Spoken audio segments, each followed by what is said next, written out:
Trees are very important for the economy of British Columbia. The forestry industry contributes billions of dollars to the provincial GDP and accounts for more than 30% of all provincial exports. As a result, scientists have been using tree breeding programs to develop high-yield seed sources.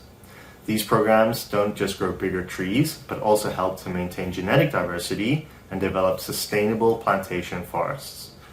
Douglas fir is one of the most important species commercially in the Pacific Northwest and has been bred to have increased volume over several generations. While these programs have been very successful, little is known about how these trees are different. My work looks at describing the structural differences between wild trees and those that have been genetically improved.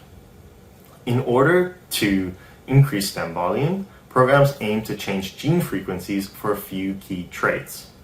In Douglas fir, this means selecting for increased height and increased diameter at breast height. Currently, these measurements are expensive, labor-intensive, and time-consuming without being particularly informative. Remote sensing can address several of these limitations as well as supplement the tree improvement process.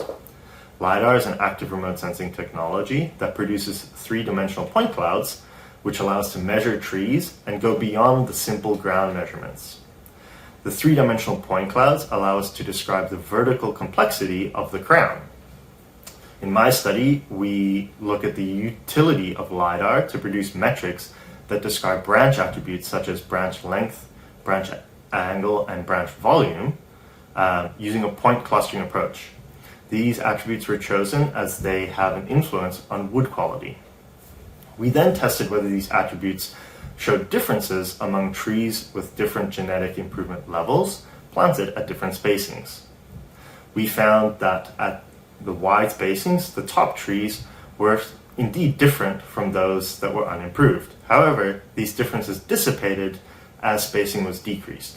We also found that our measurements matched up well with manual measurements for branch angle, which is encouraging as we try to build the links between genetic improvement and how this manifests in nature.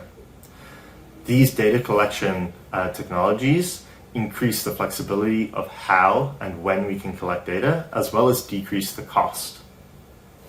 Technological improvements also mean that these trees can now be analyzed at a higher resolution than was previously possible.